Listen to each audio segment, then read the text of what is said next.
Boy, you're welcome. To the barber shop. You're welcome. To the barber shop.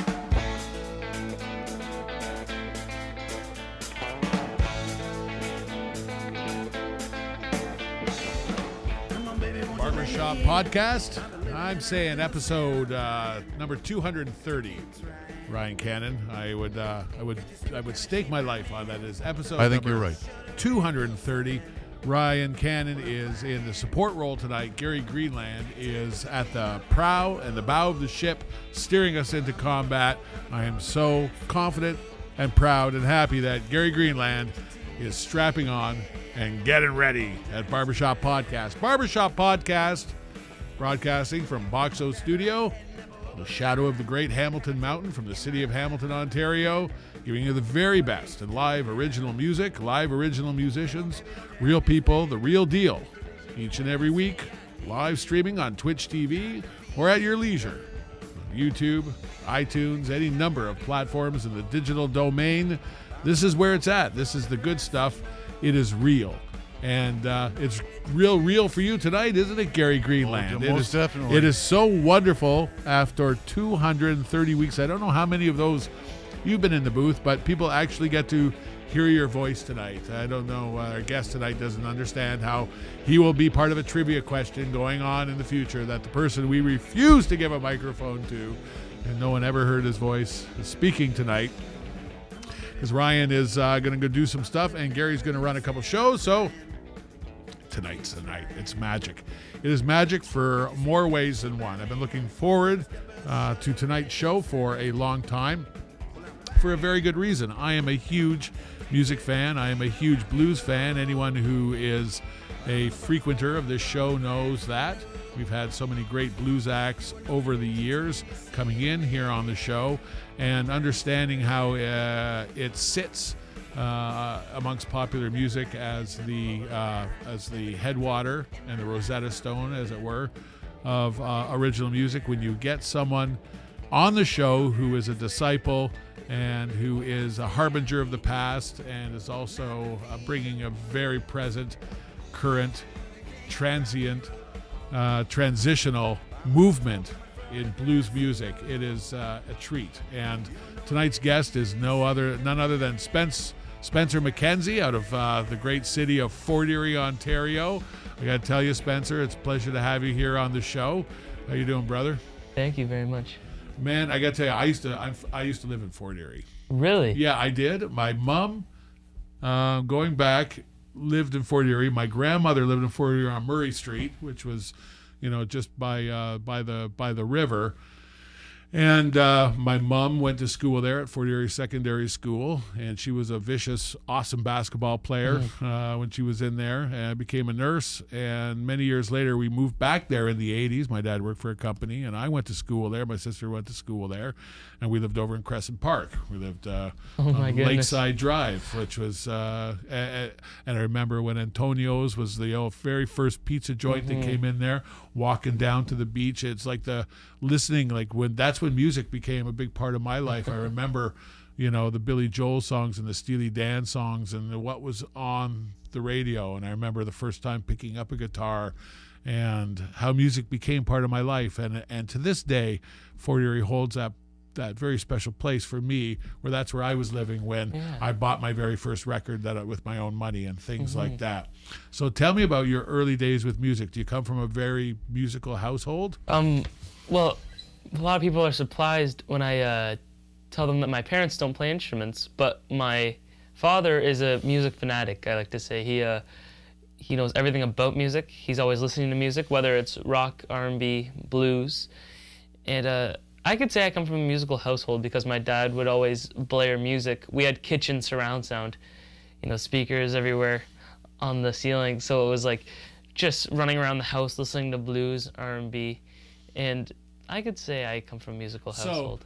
that was his preference, was album-oriented rock and roll, blues-based rock and roll, and blues. Was he a disciple of like the John Lee Hookers and the Sun Houses and like those guys, or did you kind of come by it honestly through rock and roll, finding out about the blues? Well, it's kind of tough because my dad listened to a lot of mainstream blues and to some R&B, but he liked guys like the Stones and like the Beatles and stuff like that, who are kind of a fine line.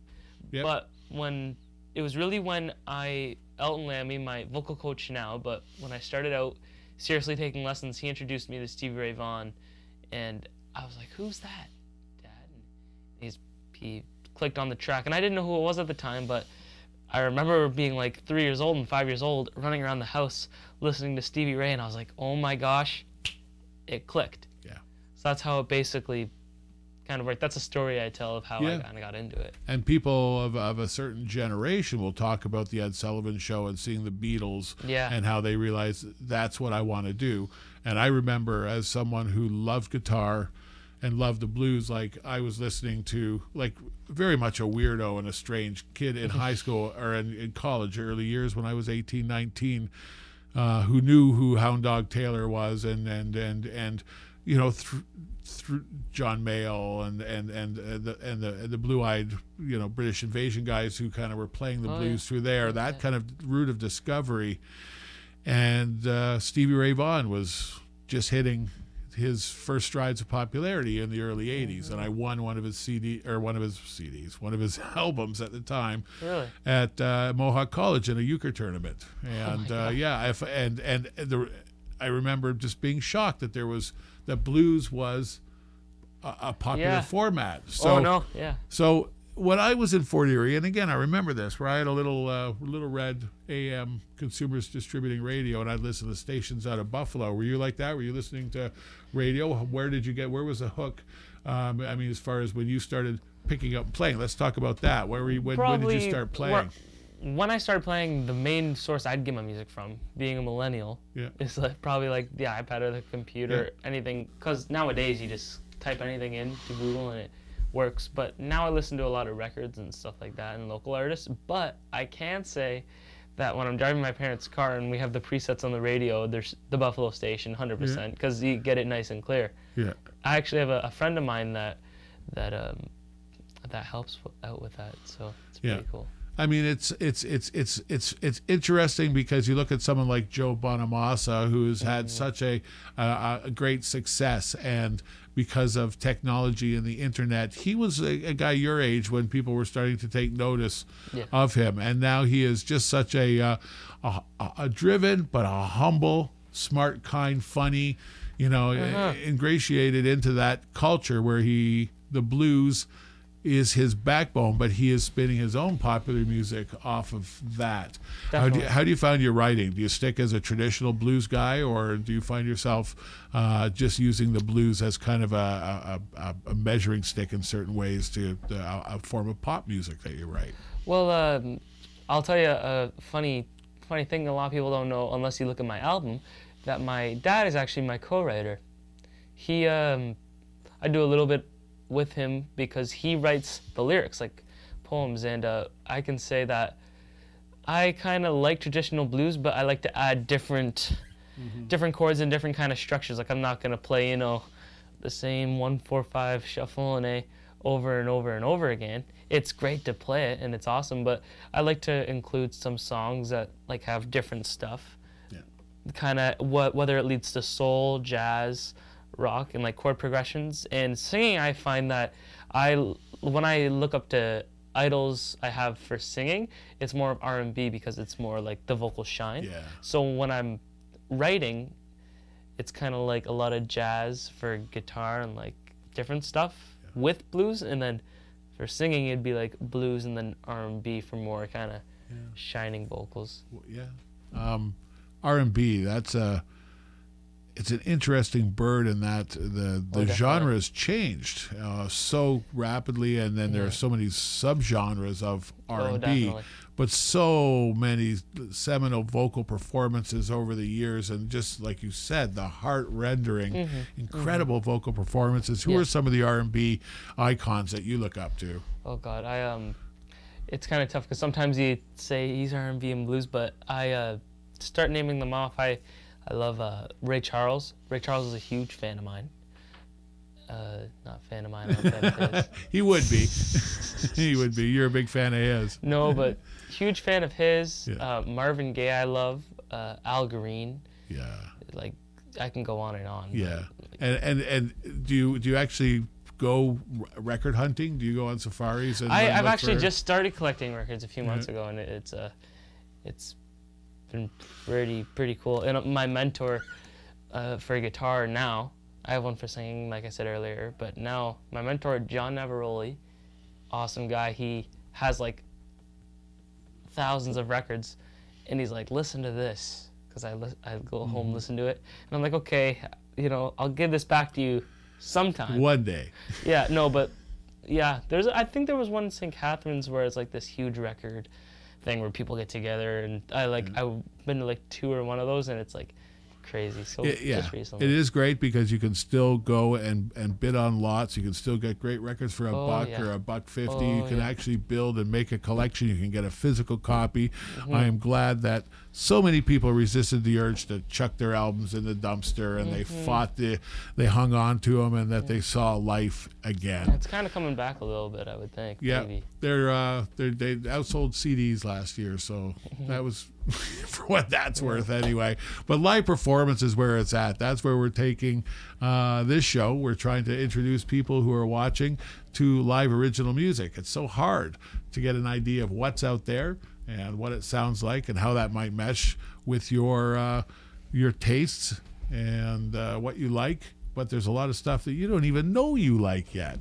And hopefully tonight this is another example of it. We're going to kick off with a live tune. What are you going to do for us first? I'm going to do the title track of my debut album, and this one's called Infected with the Blues. All right. You're going to hear it right here. Spence Mackenzie on barbershoppodcast.com.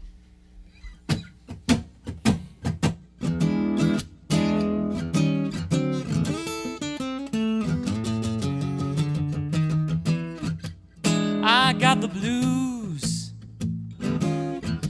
running through my veins. I got the blues, running through my veins. People say I'm too young.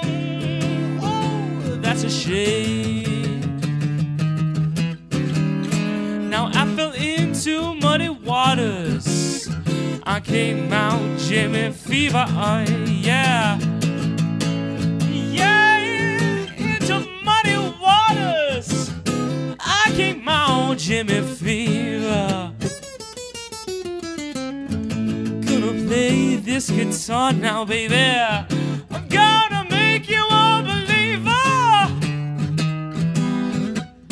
'Cause I'm infected with the blues. I'm infected with the blues, yeah.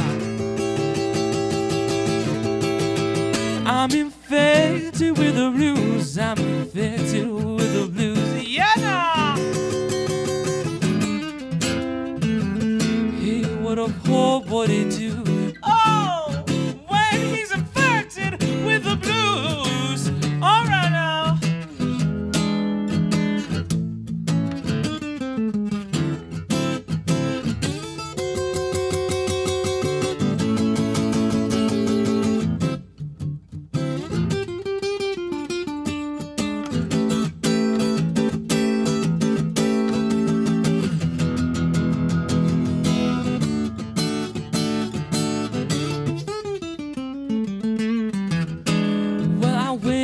To the doctor just to make sure. Son, you got the blues.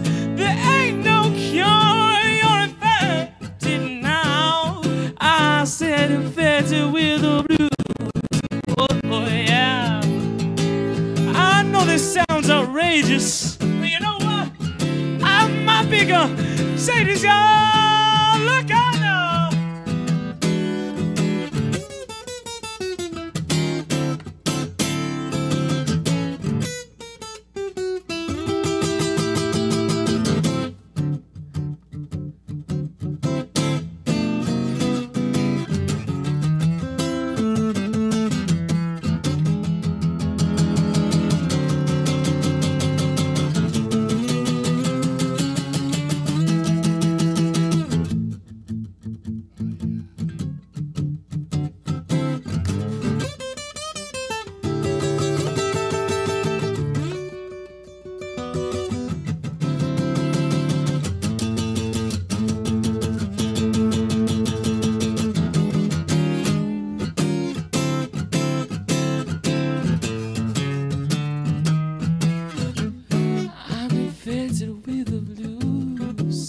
infected with the blues. Yeah, yeah.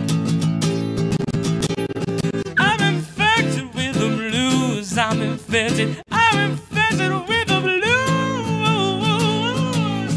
Oh yeah. What a poem gonna do when he's infected with the blues.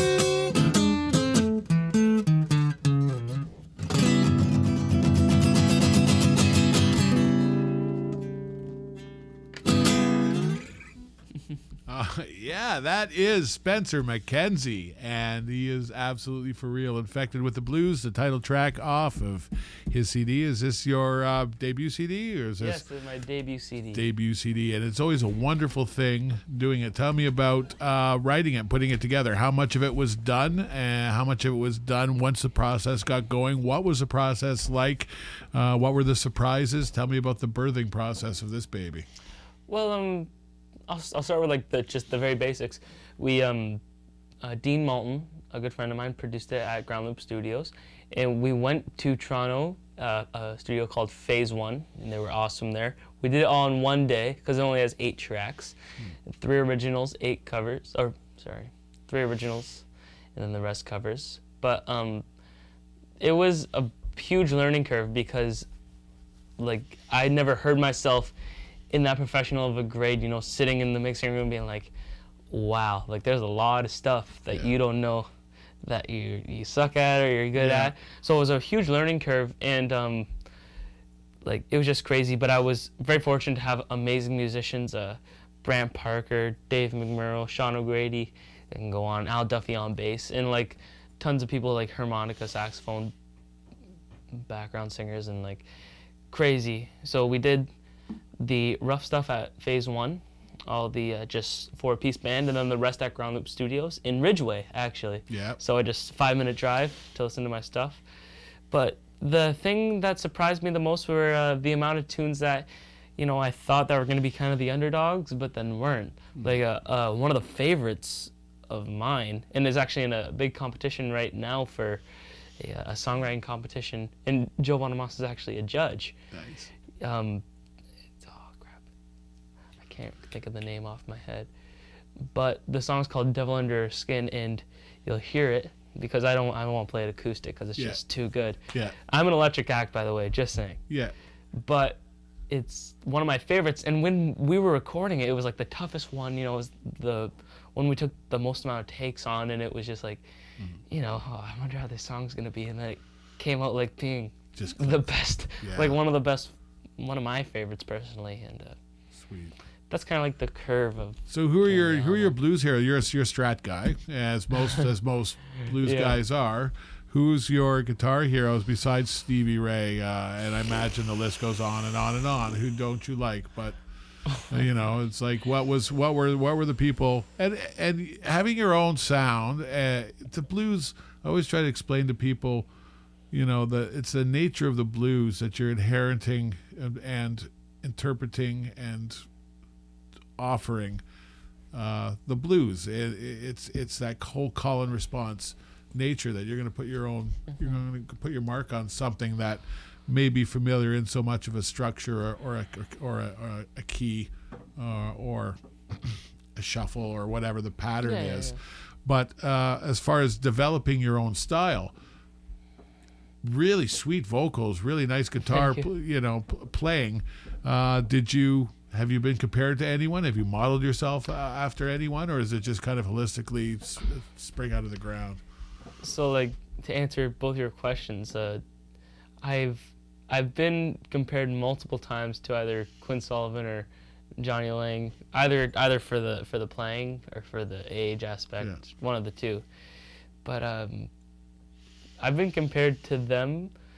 But I could say that my idols are for guitar. I love Stevie Ray, like we said, and like all the classics. But I love Robert Cray. Mm-hmm. He's awesome. I like George Benson. He's crazy for like jazz chops. I like Jimi Hendrix. Tasty tone, phrasing. These are things that are really it's crazy. Up your alley, right? Yeah. Then I have the list goes Eric Clapton, huge. Chuck Berry. He just passed away, but. Chuck Berry, and a lot of other stuff like harmonica players too and stuff like that. But I can Were go you, on were and you a on. weird kid in high school? Were you the only one listening to this stuff, or were the other guys who played and kind of had a little? I can say maybe I'm like one of the only few, Yeah. probably. But a lot like people play guitar, but they listen to more like rock Sure. stuff like Sweet Well, Child. their loss, our gain. Blues is I guess so. forever. It really is. It is so great to hear. It is infectious, hence infected with the blues. It really is that feeling when the blues goes through you. You can't explain it. You literally have to feel it yourself. We're going to play a track off of the CD, and we're going to play Devil Under Her Skin. Is there a story you wish to share with us about that particular tune? All right. No clue. It's the underdog. Underdog. That's what I thought. All right, but somebody paid. liked it, and another person liked it, and There you everybody go. likes it, and now this is it. Devil Under Her Skin. Spencer Mackenzie, Infected with the Blues, barbershoppodcast.com.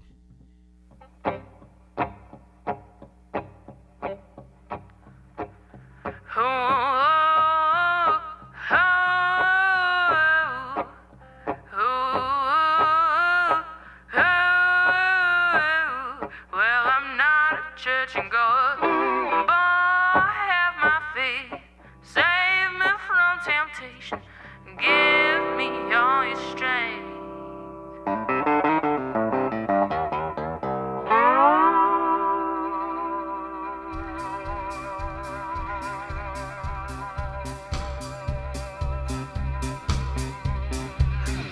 Well, a stranger came a knocking at my door.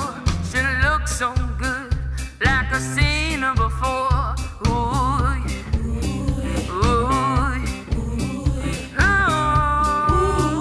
Ooh, yeah. Well, I don't know what she's selling, but my heart ran wild. She asked to come in. I said, stay for a while now. Ooh, yeah. Ooh, yeah.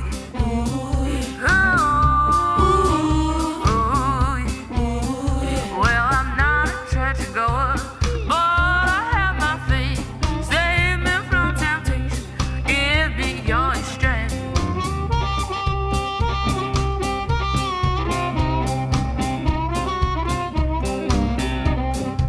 She had a pen and paper in the palm of her hand. She said, "Stand in, become my man now." Ooh,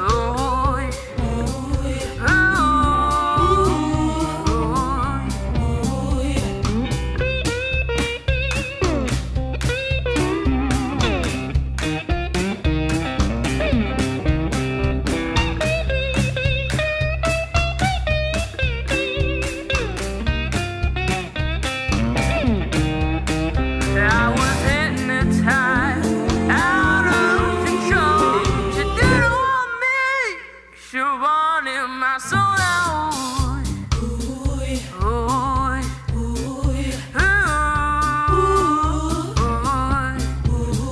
well, the drains came open, the light came in. I saw the devil under her skin now.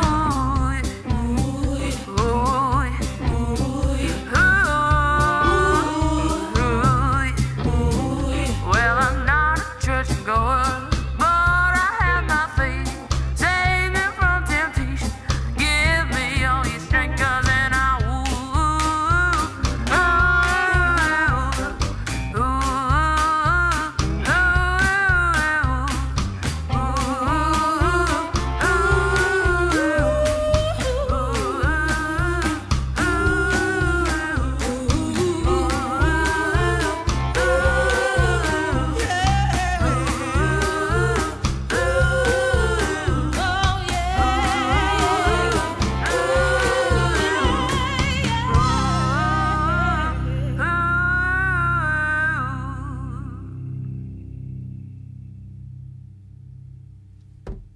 That is a sweet piece of music. You can get yourself that. Make sure that you do. All right. Another thing you need to do is get your taxes done. Get them done and get them done right. And the people we use are funnily enough. Funnily is a word. If not, I'm going to make it a word or insist that it remain a word. Taxes done right. And they do our books, they do our taxes, they do a great job.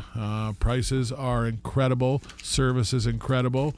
Get a hold of Heather over at 905-529-6435. H. Sinclair.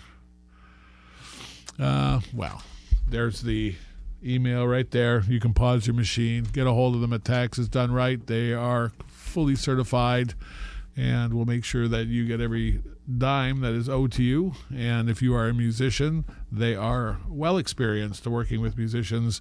It is a long way to the top. If you want to rock and roll, you need every break you can get. So make sure that you put all your receipts in shoe boxes and take care of business, and make sure that you get what is owed to you in this world. Taxes Done Right. All right. Spencer Mackenzie is in the house. He is a blues man, and sometimes people have a problem wearing that mantle, right? It is something that sometimes people take very seriously and feel that unless you're actually from the Delta or from Chicago, from an era, that you can't call yourself a blues man. I very much disagree. You know, I believe that it is the reason it remains today as a dominant musical force is that it has, like the English language, adapted, changed, and grown over the years.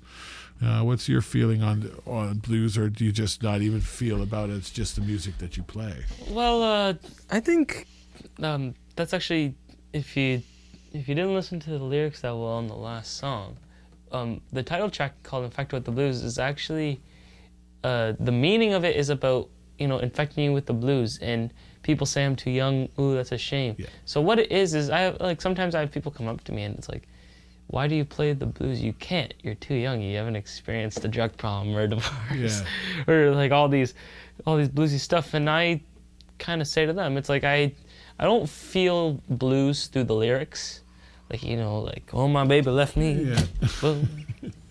But I feel it through simply just like playing it, like the soul, like the guitar, and like hitting the right note, and the stuff like that, like actually playing it, the music, and like feeling it through the music. That's how I kind of get my soul of blues. Nice. From feeling it through the music. So that's what I say, you know. Nice. Infected with the blues. I'm going to infect you with the blues. Very true. The way I like to describe it to someone who's asking me is, imagine a paint by number set where they don't make us use R13. You know, we know that that's the line that you paint in, but you can use any color that you want as long as you're inside that line. Yeah. And I love the structured but loose creativity, the dichotomy that the music affords itself. Definitely. It's so democratic. 100%. When you sit down on a like tonight, what's going down at the Corktown with Ian. Oh, Ian Andrews. Ian Andrews. People come in there from all corners, and they can sit down and play together, legitimately play together, these wonderful arrangements, having never sat down and never shared a word. I like to call it a language. It's true. A language, like, you know, this song's in the key of this, and it's like kind of like this, and then they go, okay. It's true. It's true. Experience it. We do it. You should do it. Go out. Visit your jam. And if you are a patron, go out. And if you have a place that supports live music, tell them that you come out and you appreciate that they do that. Let's keep this industry thriving. And that means that we frequent and we support places that support live music. And when you go out, don't assume that they know that's why you're there. Maybe they think you like the chicken wings, which you could too, but tell them you love the music, especially if it's good old blues music. You're going to do another live one for us. What you got hooked up for us next? This one's called Goodbye Lucille, and this one's about, I'll tell a story about this one. This one's about B.B. King. And the year that this came out, he was gone. And my dad woke me up and said, you know, B.B. King's gone. And I said, that's just not right. And I, you know, kind of was really sad. And my dad was kind of thinking, you know, what should I write? And the song, because he said a lot of people are going to write songs about B.B. King, like, it's, you know, just simply B.B. King. But we wrote a song called Goodbye Lucille. Now, if you're a B.B. King fan, you know that his guitar was Lucille. And the whole song is about what he would say to his guitar on his last day.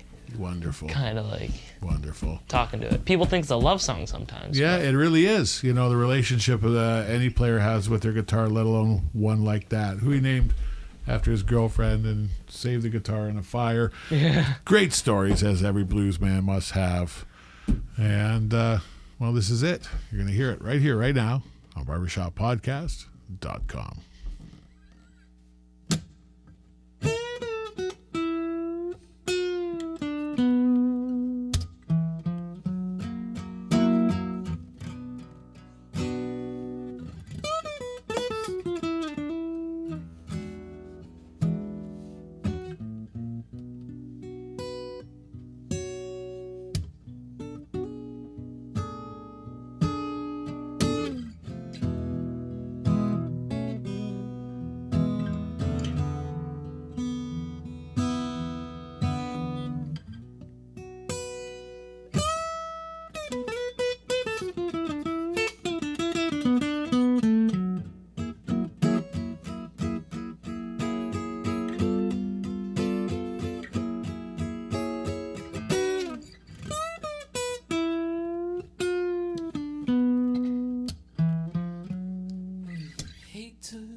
I'm gonna miss how we played.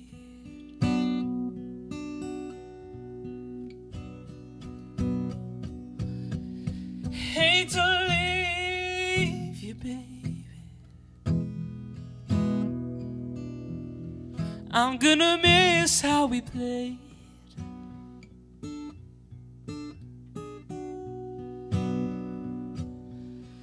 Hate to leave you, baby. I really wish I could stay.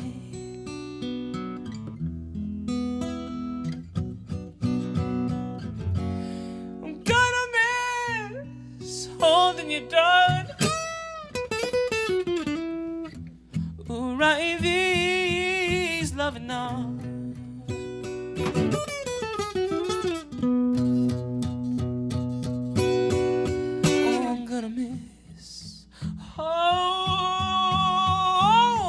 Darling, ooh, right in these loving arms.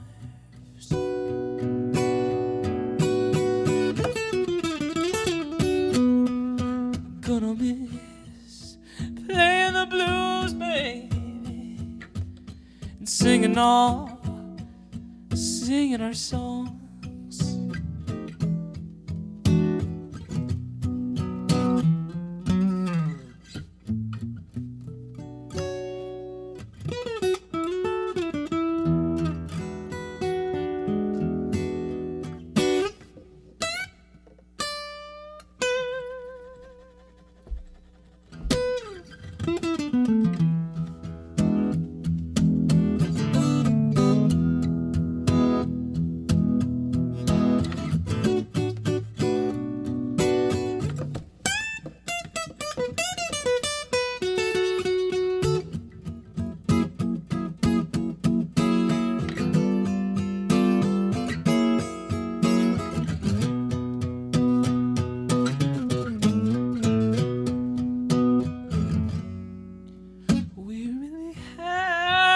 Something, baby,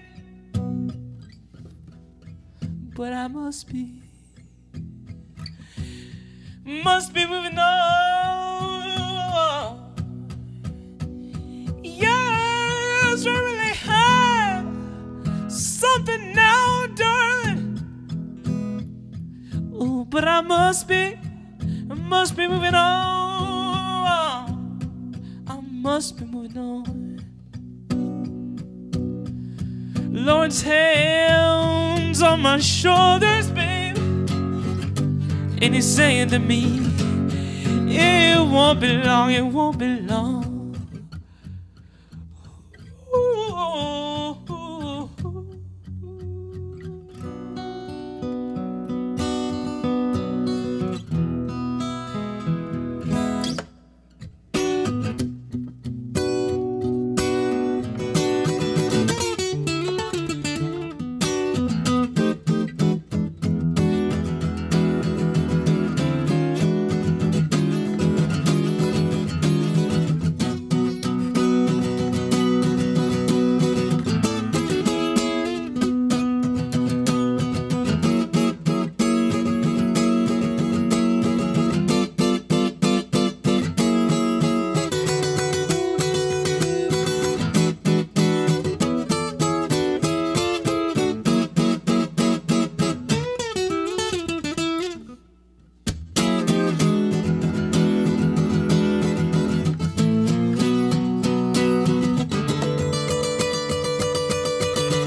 carry me with my guitar.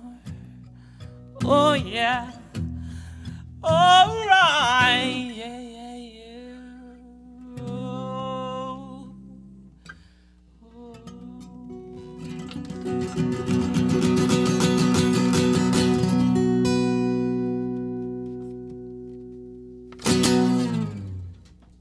The late and great B.B. King. Barber Shop Podcast. Where else are you going to get this? It is the real deal. The blues, heartfelt, delivered. Spence Mackenzie. Tell people where they can get a hold of this great record other than the interweb.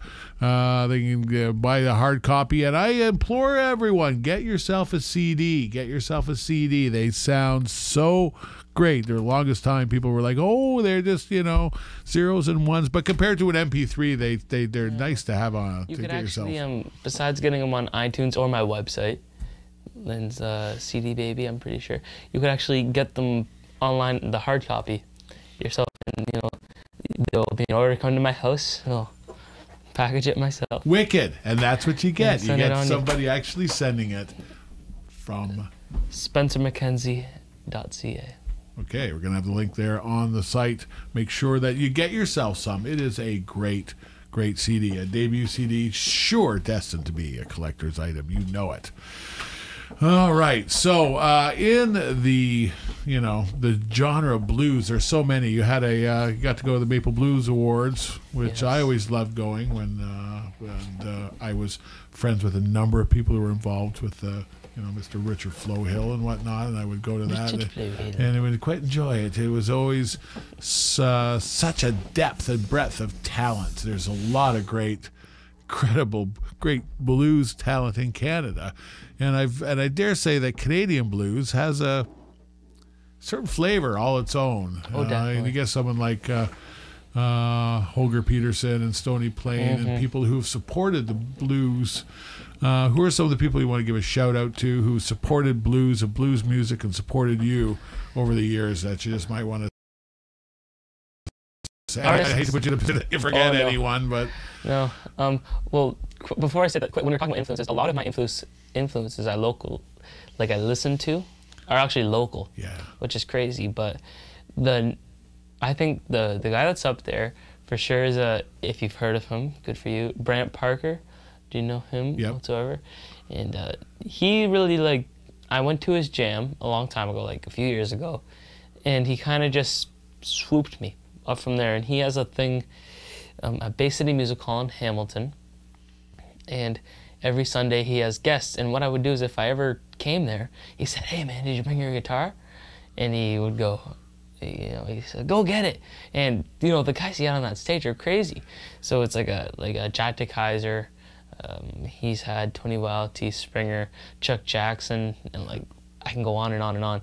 But he introduced me to a whole arsenal, if you will, the heavyweights of artists, and it's crazy. And what happened was I could say another huge one is Chuck Jackson. Yeah. Me and Ryan opened up for Chuck Jackson. Really? We did, but Captain Easy opened up for Downchild once at the Corktown Tavern. I've gotten to know him really well, and Tony is great. Jack DeKaiser is awesome too. I've done a few shows with him. He's kind of taken me under his wing a little bit with getting me gigs, but I can definitely say that Brant Parker. Yeah, you get guys like Dutch Mason, Matt Minglewood,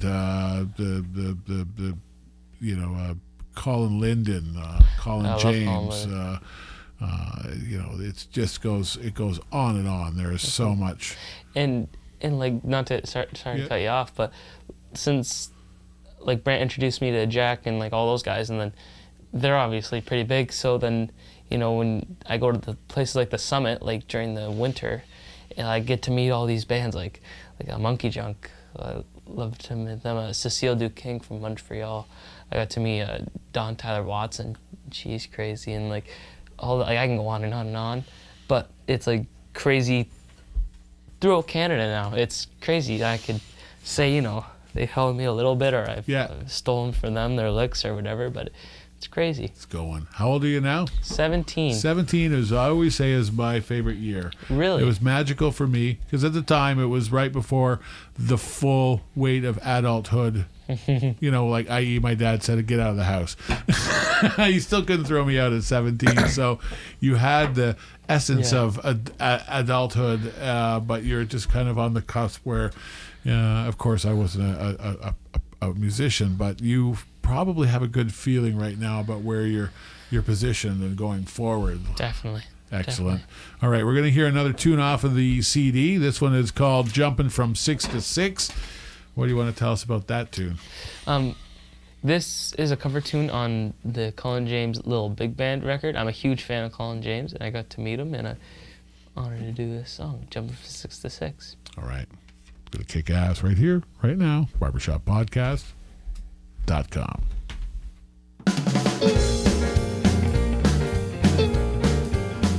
Well, my baby went out and stayed out all night long. Yeah, my baby went out and stayed out all night long. She told me a lie, she couldn't find her way back home. Well, she was jumping from 6 to 6.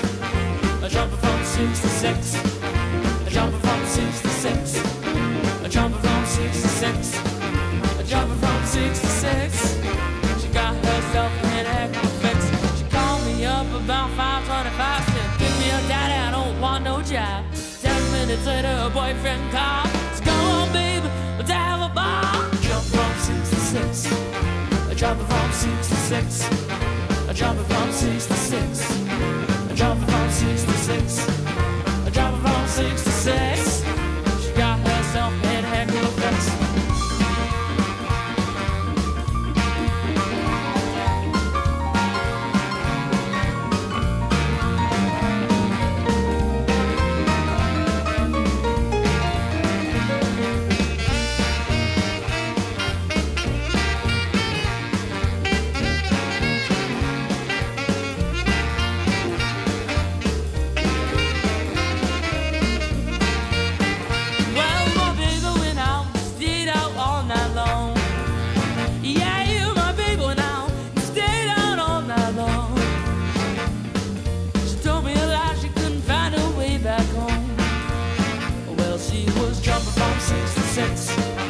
Jumping from 6 to 6. Jumping from 6 to 6. Jumping from 6 to 6. Jumping from 6 to 6. She got herself in a heck of a fix.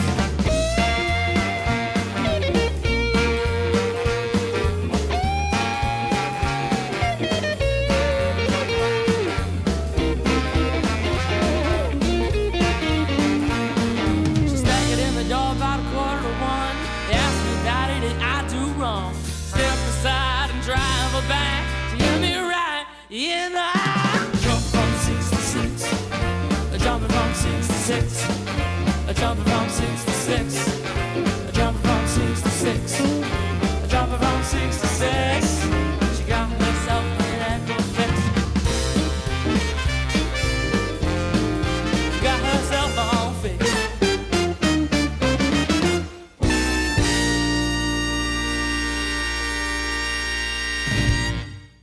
All right. Jumping from 6 to 6. The assistance of Colin James Little Big Band. That is a fantastic sound. That is Mr. Spence Mackenzie, tonight's guest. Like playing live, as you said, you're electric. The feeling, the syncopation, the groove, the energy. For the gearheads, what's your rig? What's your stage rig live? What are you playing with these days? Well, I'm a Strat guy, like you said, but I also, for a new original that I'm doing with the band, I have a Tele capoed, and then I have a Les Paul for slide, Les Paul Studio. But for pedal board, I keep it pretty simple. I have a wireless, and then a tuner just in case that cracks up. But I have a wah OCD overdrive. I'm actually in the middle of compression pedals right now, but I'm getting a boost pedal from MXR. It's always changing. Right now my pedal board's a complete mess because I need to fix Transition. it. But no, pedal board is fairly simple. Zoom, just fairly the basics. Nothing like a huge pedal board, small pedal train. And I could say for my amp, I have one of the heaviest amps that's just regular 212, a Vox AC30. It's 30. Yeah, I was gonna say. Celestian speakers. I could hear Ryan groaning in there as soon as you said, "Yeah, it's AC30." Celestian speakers, so it's not like the bright Beatles and Rickenbacker sound. It's more like a fat kind of tone. And one day I want to get a DV Mark. Now, if a lot of people don't know what those are made from Mark bass actually in Italy. But very light, powerful stuff. One more thing I want to get soon is an ES335. Yes. Because I have a feeling that I might change from being a Strat guy. Yeah, that's one of those iconic guitars that just crosses over. You know, you got the PAF, you got this chambered body, semi-hollow body, and it's a rock and roll guitar. It's a blues guitar. It's an everything guitar. Soon I'm gonna get one. You would look good in one. I played one in Memphis and I loved it. Gonna love it. All right. Gonna play another live one. What are you gonna rip for us right now? This one isn't from the album, but it's a Bill Withers song, and I really love it. It's like one of my favorites. What's it called? What's it called? It's called Use Me. Use Me. You got it. Spence Mackenzie right here, barbershoppodcast.com.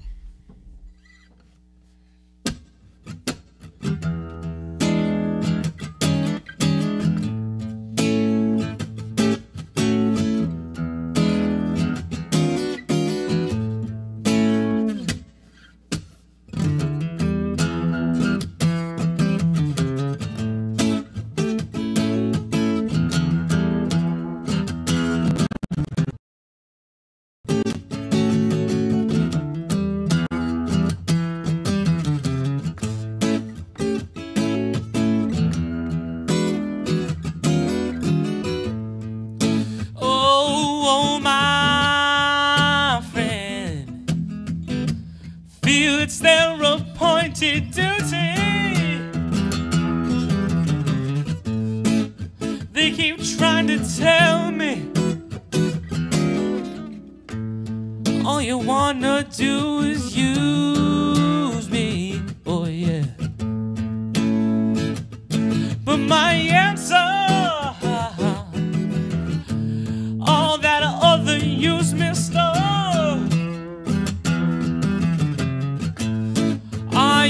I said I won't spread the news that I feel it good getting used. Oh yeah, just keep on using me until you use me up, until you use me up.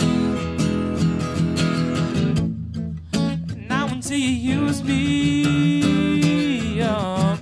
Oh yeah. Oh my brother, he sent me right down and he talked to me, but he told me that I'm not supposed to let you just walk on me. But I'm sure that he may well, oh he may well. But when that's all was through,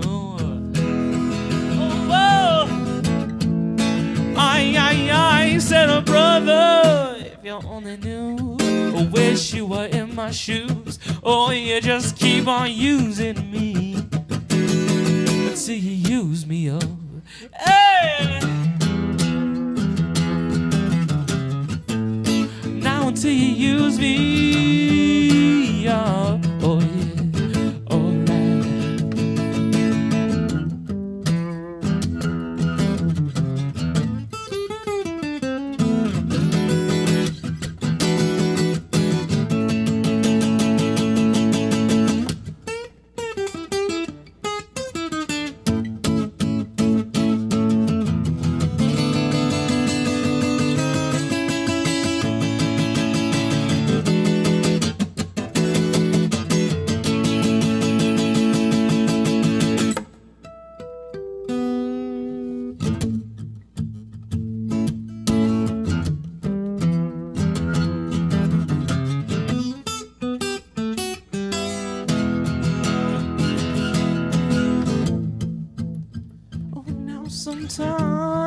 Sometimes it's true, you really do abuse me.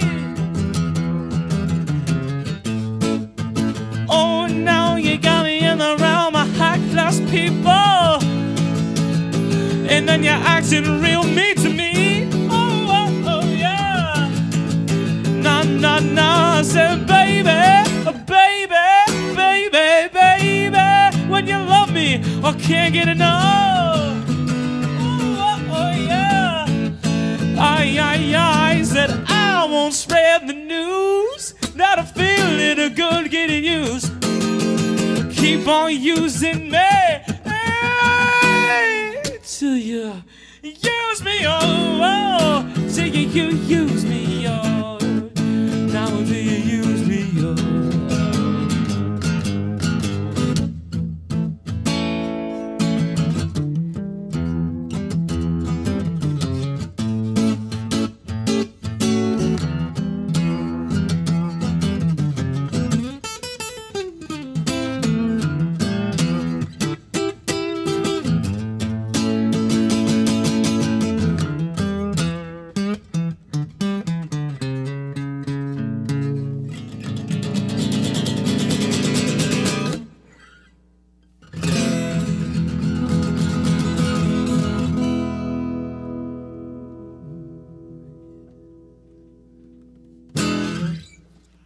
Blues sensation, Spencer Mackenzie here at Barbershop Podcast, episode number 230. We're bringing it to you live. You got any upcoming gigs that you want any peoples to know about that they should be aware of? Upcoming soon is actually the bar upstairs. I'm a guest there, coming up on Saturday.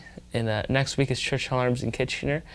But into festival season, I have Orangeville in June, Orangeville Blues Fest, and a whole bunch of other ones. But locally, and where you can see me now, the bar upstairs, Saturday. All right.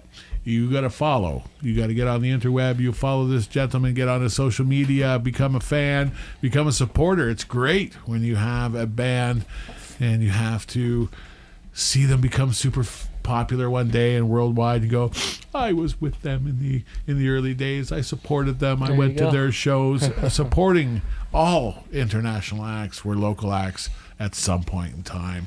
Good line. It is. It's true. It's true. And such a great joy in feeling the music flow through you. Going to a venue and seeing it for yourself. Feeling it for yourself. Experiencing it for yourself.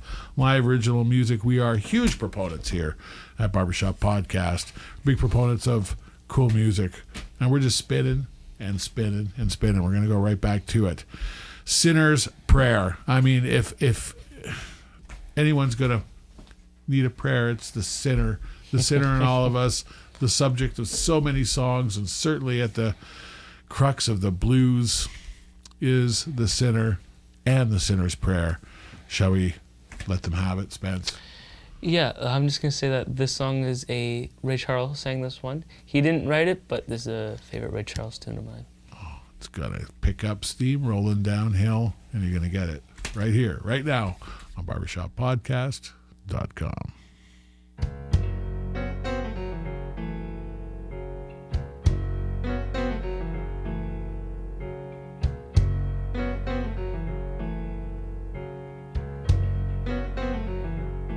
Lord have mercy. Lord have mercy on me.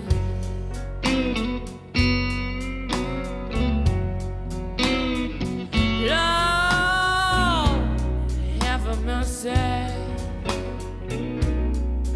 Lord have mercy on me.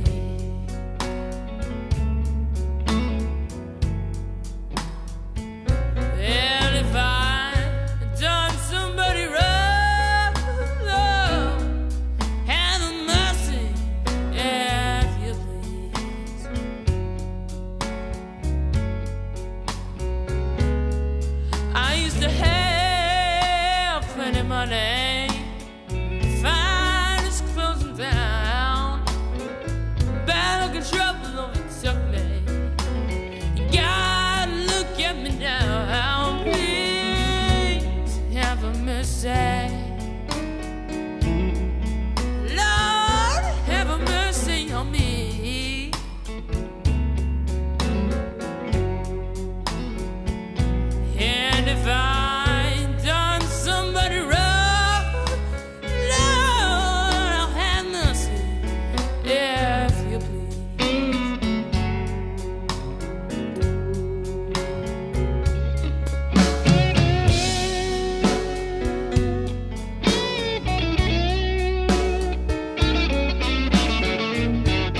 trouble.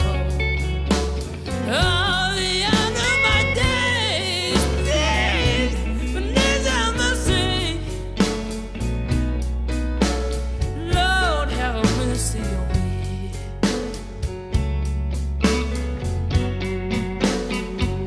Well, if I've done somebody wrong, have mercy if you please. Whoa, child.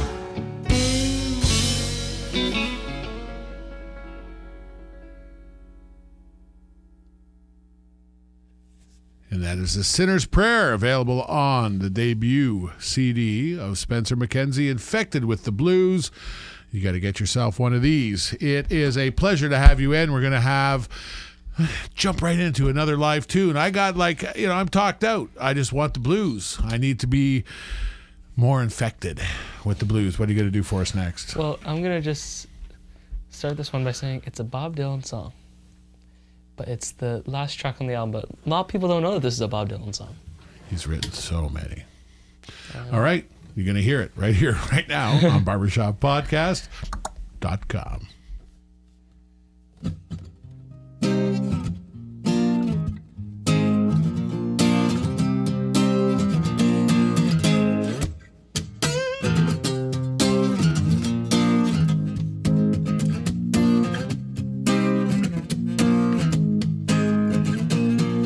There must be some kind of way out of here, said the Joker to the thief. There's too much confusion, I can't get no relief. Businessmen, they drink my wine, oh, plowmen, they take my earth. None will level all the mine, oh, nobody out of this world. Hey.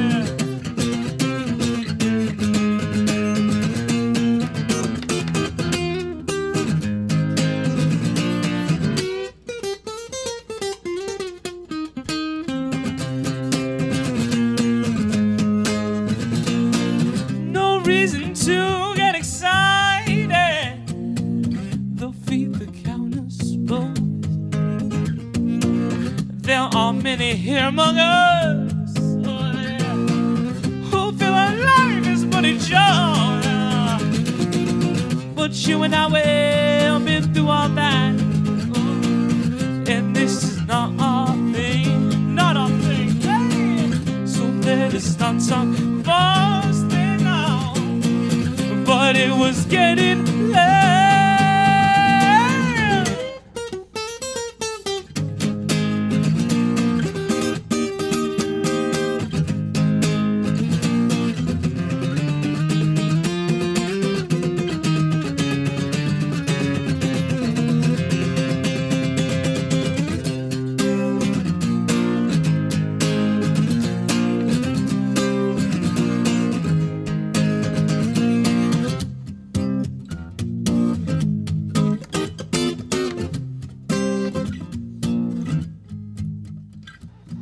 On the watchtower, Princess kept a view,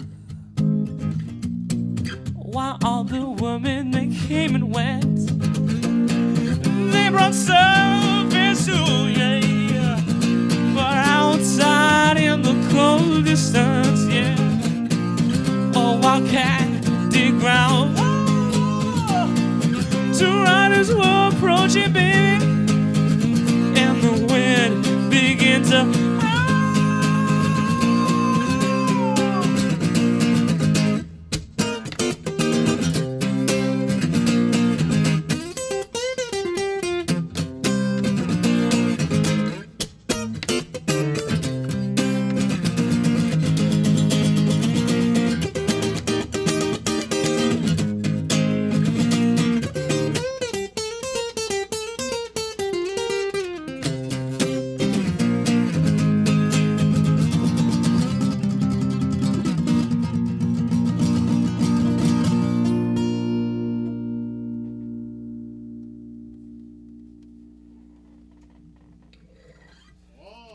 Along the Watchtower, great Bob Dylan tune, made famous by Jimi Hendrix and covered by quite a few people. Amazing lyricist, and the blues has that ability to take the lyric, sometimes deceivingly simplistic with deep, deep meanings. Certainly the human condition, never more aptly served than by the blues. We're going to call it a night, but no, I'm going to play one more. I just love the sound of this record, and so I'm going to insist that we play one more. Mess Around, that is a great tune, and it has been and is one of the greats, and we're just going to play it. Mess Around from Spence Mackenzie, Infected with the Blues, right here, barbershoppodcast.com.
Wicked. Mess Around, Spencer Mackenzie, Infected with the Blues. Incredible piece of music. Really pleased to have you in the studio. 17 years old. You are just starting to kick it and kick it hard. I can't recommend more that you go out and check out some Spencer Mackenzie if you get the opportunity. Anyone who is a fan of music and a fan of Barbershop Podcast, you're sure as hell going to be a fan of Spencer Mackenzie. Thank you so much for coming in the studio. Thank you, man. It was all my pleasure. Oh, man, it was good. It was good for the boys. It was good for Ryan Cannon. It was good for Gary Greenland. And it was good for me, your host, Kevin Barber. Going to see you next week. You're going to love it like you do every week. We love you on barbershoppodcast.com. See you next week, everyone.